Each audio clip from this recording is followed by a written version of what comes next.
Hello વિદ્યાર્થી મિત્રો, ધોરણ 12ના ફિઝિક્સના વિડિયો લેક્ચરમાં આપ સૌનું હાર્દિક સ્વાગત છે. લાસ્ટ વિડિયો લેક્ચરની અંદર આપણે જે સ્વાધ્યાયના દાખલાઓ હતા એ જોતા હતા. તો આજે એ દાખલાઓમાં આપણે આગળ વધીએ. તો આજે જે છે એ આપણે દાખલો નંબર 13.10 થી જે છે એ શરૂઆત કરવાના છીએ. તો 13.10ની જે રકમ છે એ આપણને આ રીતે આપેલું છે કે 90 SRનું અર્ધાયુષ્ય સમય 28 વર્ષ આપેલું છે અને આ સમસ્થાનિકના 15 મિલીગ્રામનો વિભંજન દર કેટલો હોય, બરાબર છે. તો સૌથી પહેલાં જે છે એ આપણને જે ડેટા આપ્યો છે એ અનુસાર જોઈએ તો આપણને અર્ધાયુષ્ય સમય આપ્યો છે. તો અર્ધાયુષ્ય સમય માટે આપણે શું લઈએ તો કે ભાઈ τ1/2, તો કે 28 વર્ષ લેવાના છે. હવે જો અહીંયા વિભંજન દર શોધવાનો છે એટલે આપણે વિભંજન પર સેકન્ડ હોય એટલા માટે આ 28 વર્ષને આપણે સેકન્ડમાં ફેરવીએ તો 28 ગુણ્યા 3600 ગુણ્યા 24 અને ગુણ્યા 365, બરાબર છે.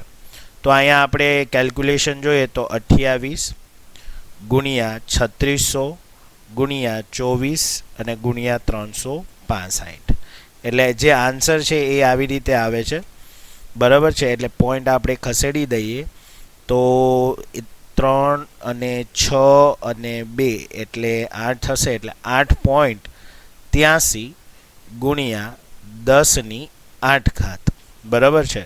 સેકન્ડની અંદર લઈ લેશું. ઓકે, ત્યારબાદ આપણને આ સમસ્થાનિકમાં 15 મિલીગ્રામનો વિભંજન દર શોધવાનો છે. તો જે શરૂઆતનો આપણને ગ્રામ આપેલો છે દળ, બરાબર છે, એ 15 મિલીગ્રામ છે. તો એને આપણે ગ્રામમાં કન્વર્ટ કરીએ એટલે 10⁻³ ગ્રામ થશે, બરાબર. એટલે 15 / 1000 એટલે 0.015 ગ્રામ થશે, બરાબર. અને શું આપ્યું છે તો કે ભાઈ 9038 CR. અને આપણે વિભંજનનો દર શોધવાનો છે, મતલબ કે ગોતવાનું છે શું તો કે I ગોતવાનો છે. તો એકદમ ક્લિયર જ છે કે ભાઈ આઈનું ઇક્વેશન આપણને ખબર છે, λ × n થશે. અને λ એટલે શું થાય તો કે ભાઈ 0.693 τ1/2 × n, બરાબર છે. આપણે શું ગોતવાનું છે તો કે ભાઈ જે I છે એની કિંમત ગોતવાની છે. તો સૌથી પહેલાં આપણને n ખબર હોવી જોઈએ. હવે n એટલે શું થાય કે જે 0.015 ગ્રામ છે એની અંદર રહેલા કણોની સંખ્યા. તો આપણે ત્રિરાશિ લેશું કે જો 90 ગ્રામ હોય, બરાબર, તો એની અંદર એવોગ્રેડ્રો અંક 6.022 ગુણ્યા 10⁻23. તો આપણી પાસે 0.015 ગ્રામે કેટલા કણોની સંખ્યા થશે તો 0.015 ગુણ્યા 6.022 ગુણ્યા 10⁻23 /90, બરાબર. તો સૌથી પહેલાં આપણે જે છે એ આંકડાઓનું કેલ્ક્યુલેશન કરી નાખીએ. તો 0.015 ગુણ્યા 6.022, બરાબર, અને /90 એટલે 1.0036 × 10⁻³ અને અહીંયા જે 10⁻23 છે એ 23, બરાબર. એટલે 1.0036 × 10⁻20 આટલા કણો જે હશે એ મારા શું થશે, એનનું મૂલ્ય થશે, બરાબર. તો હવે આ એનનું મૂલ્ય અહીંયા મૂકી દઈએ તો શું થઈ જાય આપણું સમીકરણ 0.693 τ1/2 આપણને કેટલો મળ્યો 8.83 ગુણ્યા 10⁸, અને n છે 1.0036 × 10⁻20. તો સૌથી પહેલાં જે આંકડાઓ છે એનું આપણે કેલ્ક્યુલેશન કરી લઈએ. તો 0.693 × 1.0036 / 8.83 એટલે એનો આન્સર મને મળે છે 0.07876 × હવે જો કે જે 10⁻, છે એના માટે આપણે અગર જોઈએ તો એને બેલેન્સ કરવા માટે આપણે શું કરશું કે જે 10ની 8 ઘાત ને 20 એટલે 8 ઉપર જશે એટલે 12 થશે, બરાબર છે. તો એના માટે જે વેલ્યુ છે એ આપણને શું મળે છે, તો કે ભાઈ 10ની જે 20 માઇનસ 8 એટલે 12 થશે, બરાબર. અગર હું 2 પોઈન્ટ ખસેડું આ તરફ તો 7.876 ઇન્ટુ 10⁻10 વિભંજન પર સેકન્ડ થઈ ગયું, બરાબર. તો આ રીતે આપણને વિભંજન પર સેકન્ડમાં જવાબ મળે. જો અગર તમારે ક્યુરીમાં લેવું હોય તો તમે ત્રિરાશિ મૂકીને ક્યુરીમાં પણ લઈ શકો, બરાબર છે. તો આપણે ક્યુરીમાં જો અગર લેવો હોય તો કઈ રીતે લઈ શકીએ, તો કે ભાઈ 3.7 ગુણ્યા 10ની જે 10 ઘાત છે, બરાબર છે. તો 10ની 10 ઘાત વિભંજન પર સેકન્ડ એટલે 1 ક્યુરી થાય, બરાબર છે. તો આપણી પાસે કેટલા છે, તો કે ભાઈ 7.876 ગુણ્યા 10ની 10 ઘાત વિભંજન પર સેકન્ડ, બરાબર. તો કેટલા ક્યુરી, તો 7.876 ઇન્ટુ 10⁻10 અપોન 3.7 ઇન્ટુ 10⁻10 કરીએ, બરાબર છે. તો જે આન્સર આપણને મળશે એ 7.876 ડિવાઈડ બાય 3.7 તો 2.1286 ક્યુરી થઈ જશે, બરાબર. આ તો કેન્સલ થઈ જશે. તો આ રીતે જો ક્યુરીમાં આન્સર જોતો હોય તો આપણે આ રીતે જે છે એ દાખલો ગણી શકીએ, બરાબર. તો આ રીતે જે દાખલો છે એ અહીંયા પૂરો થાય છે. ત્યારબાદ અગર જોઈએ આપણે તો ત્યારબાદ છે દાખલો નંબર 13.11 છે. તો શું કહે છે રકમ, તો કે ગોલ્ડના સમસ્થાનિક AU 197.80 અને સિલ્વરનો સમસ્થાનિક AG 107 અને 47ના ન્યુક્લિયસની ત્રિજ્યાઓનો આશરે ગુણોત્તર કહેવાનો છે, બરાબર. એટલે કે સોનાના છેદમાં સિલ્વર, બરાબર, અને એની ત્રિજ્યાનો આપણે ગુણોત્તર કહેવાનો છે. ઓકે. તો બેઝિકલી આપણને ખબર છે કે ભાઈ જ્યારે આપણે ત્રિજ્યા લઈએ તો ત્રિજ્યા માટે આપણે ફોર્મ્યુલા શું લેશું, R બરાબર R0 a⁻1/3, બરાબર, મતલબ એનો ઘન મૂળ. તો એ છે પરમાણુ દળ છે. તો AU એટલે કે ગોલ્ડ માટે 197 આપ્યું છે અને AG એટલે સિલ્વર માટે 107. તો આ બેયના આગળ આપણે ત્રિજ્યાનો ગુણોત્તર જોતો હોય તો RAU ના છેદમાં RAG એટલે R0 a⁻1/3 of AU upon R0 AAG (1/3) એટલે આ તો ગયું. હવે AU માટે આપણે કેટલું છે 197 છેદમાં આ જે છે એ કેટલું થશે 107 અને આનો આપણે ઘનમૂળ શોધવાનો છે, બરાબર. હવે બેઝિકલી માની લ્યો કે તમારી પાસે સાદું કેલ્ક્યુલેટર છે તો સાદું કેલ્ક્યુલેટરમાં ઘનમૂળ શોધવા માટે તમારે કંઈ નથી કરવાનું. માની લ્યો કે સૌથી પહેલાં તમારે 1.197 ના છેદમાં 107 કરી લેવાનું એટલે 197 ભાગ્યા 107, બરાબર. તો સાદા કેલ્ક્યુલેટરમાં તમારે જે છે એપ્રોક્સી આવો આન્સર આવશે 1.841112, બરાબર છે. હવે એનું તમારે ઘનમૂળ કરવાનું હોય તો શું કરવાનું, તો કે સૌથી પહેલાં તમારે સાદા કેલ્ક્યુલેટરમાં આ વેલ્યુ લઈ લેવાની એટલે કે 197 છેદમાં 107 કરી લેવાના. જે આન્સર આવે, બરાબર, એને પહેલાં 2 વખત વર્ગમૂળ કરવાનું, પછી ગુણાકારની નિશાની દબાવવાની, પછી 4 વખત વર્ગમૂળની નિશાની છે એ દબાવવાની, પછી ગુણાકારની નિશાની દબાવવાની, પછી 8 વખત જે છે એ વર્ગમૂળની નિશાની દબાવવાની, બરાબર, પછી ગુણાકારની નિશાની દબાવવાની અને પછી ફરીથી 2 વખત વર્ગમૂળની નિશાની દબાવવાની, બરાબર, અને પછી બરાબર દબાવવાનું. તો આ રીતે તમે અગર સાદા કેલ્ક્યુલેટરમાં કરશો તો પણ તમને ઘનમૂળ જે છે એ મળી જશે, બરાબર છે.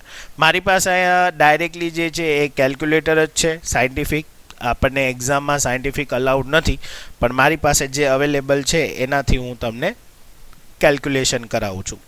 તો અગર આના માટે આપણે જોઈએ તો 197 ડિવાઈડ બાય 107 છે, બરાબર, અને એ આન્સર રેસ ટુ અગર હું 1/3 કરી લઈશ તો મને ડાયરેક્ટલી વેલ્યુ મળી જશે 1.2256.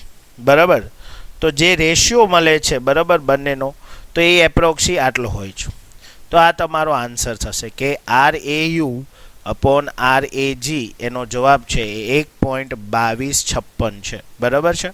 તો આ રીતે તમારો આન્સર જે છે એ આવશે. તમે સાદા કેલ્ક્યુલેટરમાં યુઝ કરતા હોય તો આ મેથડથી તમે યુઝ કરજો.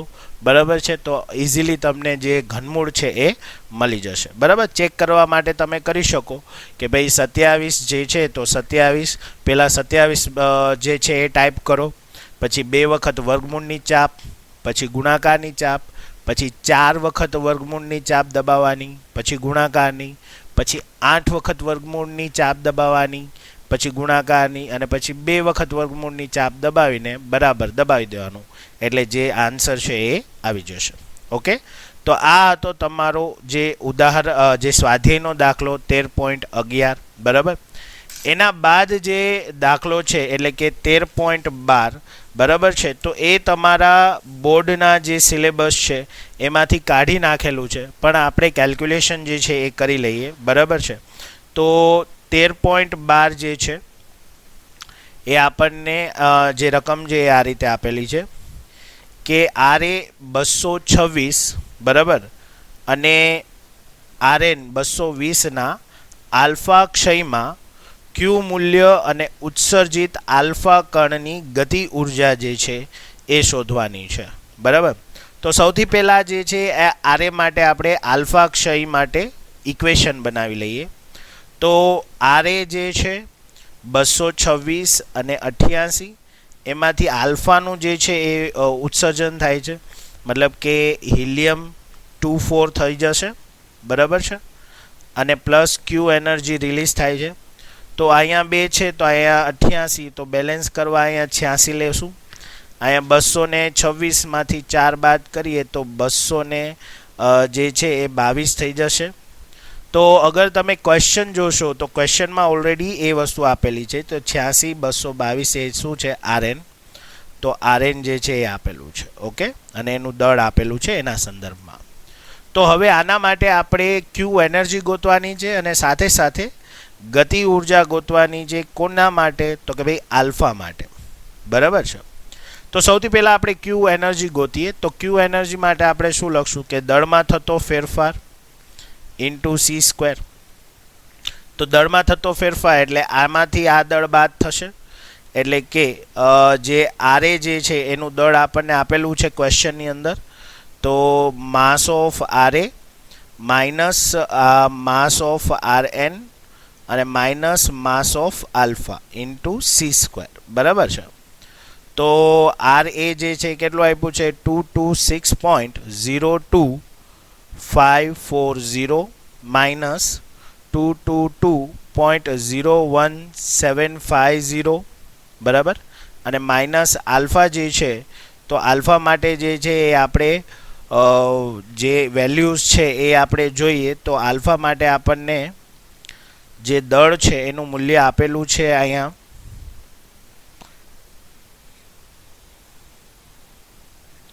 જો આપેલું છે. બરાબર. આલ્ફાનું દળ અગર તમે સ્વાધ્યાયની શરૂઆતમાં જો તો મેં તમને કીધું હતું કે સ્વાધ્યાયની શરૂઆતના ડેટા તમે લઈ શકશો. તો 4 જે છે એ 002630 જે છે એ મળે છે. બરાબર.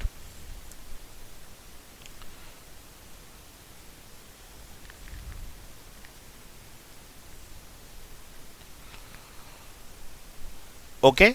તો હવે આના સંદર્ભમાં આપણે જે છે c² જે છે તો c² ની બદલે આપણે શું લઈએ તો કે ભાઈ 931.5 મેગા ઇલેક્ટ્રિક વોલ્ટ.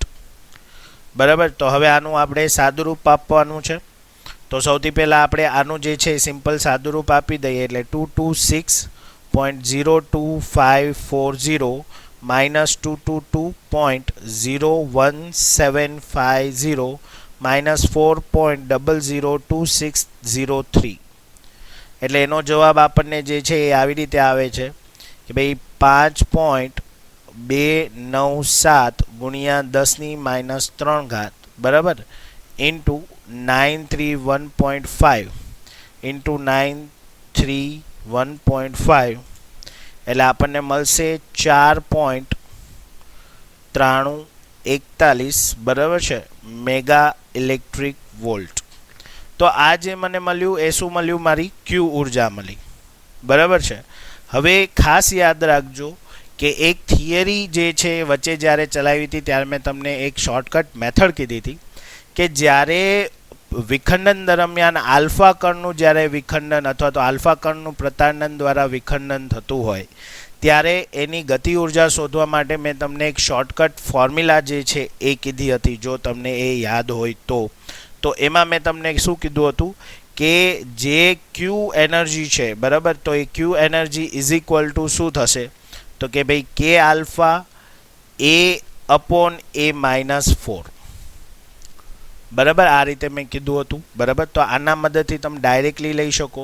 તો જો ગતિ ઉર્જા કે આલ્ફા એટલે આ ગતિ ઉર્જા થશે. તો આલ્ફા માટે ગતિ ઉર્જાનું સમીકરણ છે આ. તો આ તમારી થિયરી જે છે એ ટેક્સ્ટબુકમાં નથી અને એટલા માટે તમારા જે અપગ્રેડ સિલેબસ છે એમાં આ દાખલો નીકળી ગયો છે બરાબર છે. તો કે આલ્ફા બરાબર આપણે અહીંયા ક્યુ એ -4 અપોન એ લેશું બરાબર. તો અહીંયા આપણી પાસે જે છે એ ક્યુ એનર્જી ઓલરેડી અવેલેબલ છે જ, આપણે કેલ્ક્યુલેશન કરેલી જ છે. તો ક્યુ એનર્જી છે એ આપણે લઈએ તો ક્યુ એનર્જી માટે 4.9341 ઇન્ટુ હવે એ -4 તો એ જે છે એ આપણને કેટલો આપેલો છે આર એ માટે? તો કે 226 એ જ લેવાનું છે. તો શું થશે? તો કે ભાઈ 226 - 4 અપોન 226 બરાબર. તો કેટલું થઈ જશે? તો 226 - 4 એટલે 222 ના છેદમાં 226 એટલે આ થઈ જશે 0.9823 ઇન્ટુ 4.9341 એટલે ઇન્ટુ 4.9341 એટલે આન્સર 4.8467 મેગા ઇલેક્ટ્રિક વોલ્ટ જે છે એ શું થઈ જશે? આલ્ફાની ગતિ ઉર્જા થઈ જશે. ક્લિયર?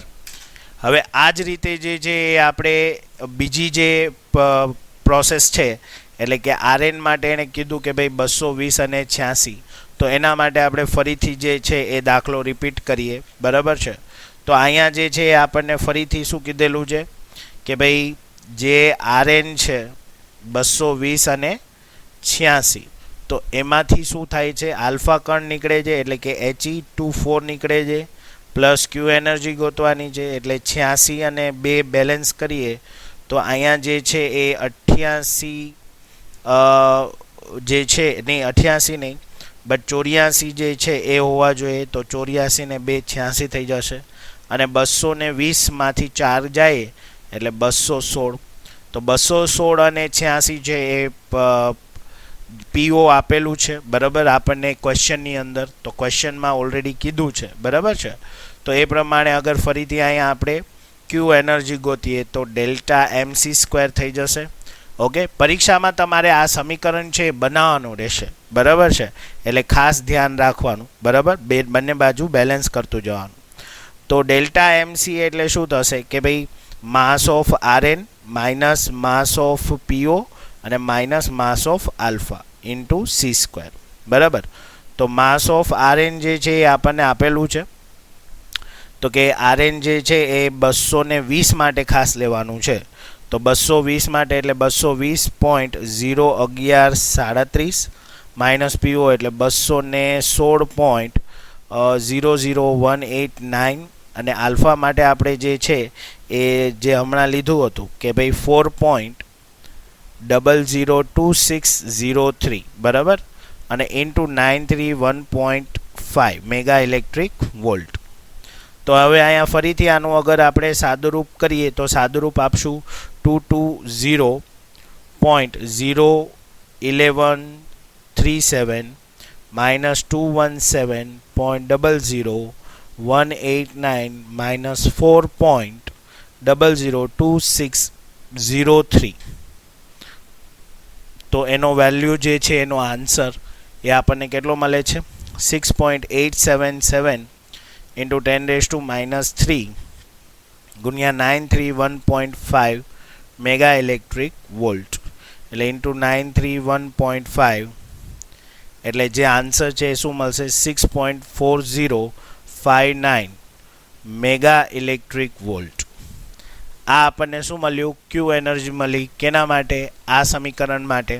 હવે આના માટે આપણે ગતિ ઉર્જા છે એ શોધીએ, બરાબર છે? તો ગતિ ઉર્જા માટે આપણે અગર જો વેલ્યુ લઈએ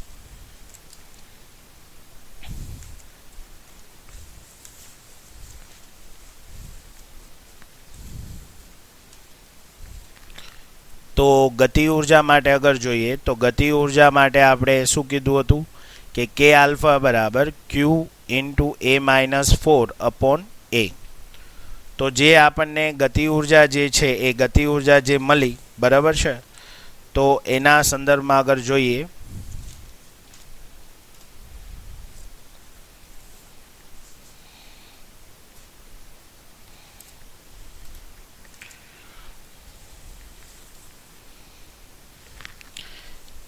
એક સેકન્ડ. તો જે આપણને ગતિ ઉર્જા જે છે એ મળે છે એ જે ક્યુ, બરાબર છે, ક્યુ ઉર્જા જે આપણને મળી તો કે 6.4059, બરાબર. અને એના સંદર્ભમાં આપણને એ જે છે આ પ્રક્રિયા માટે શું થશે? 220 થશે.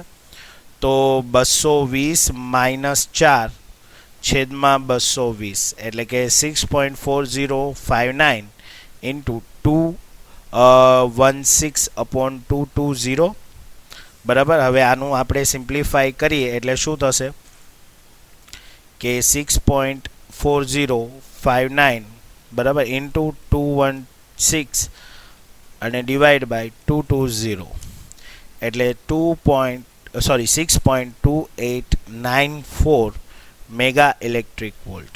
તો આ રીતે આપણને એની શું મળી જાય છે? ગતિ ઉર્જા, બરાબર. હવે આ ટોપિક જે છે એ તમારા ટેક્સ્ટબુકમાં પણ નહોતો, બરાબર. અને એટલા માટે જે નવા સિલેબસ પ્રમાણે જે દાખલો નંબર 13.12 છે એ તમારા સિલેબસમાં નથી, પણ તમારા JEE અને નીટના પોઈન્ટ ઓફ વ્યૂથી જે છે એ કેલ્ક્યુલેશન જે છે એની પ્રેક્ટિસ થાય એટલા માટે આપણે કર્યો. ઓકે, તો આજે અહીંયા સુધી રાખીએ. નેક્સ્ટ વિડીયો લેક્ચરમાં બાકીના જે દાખલાઓ છે એ પૂર્ણ કરશું. થેન્ક યુ વિદ્યાર્થી મિત્રો.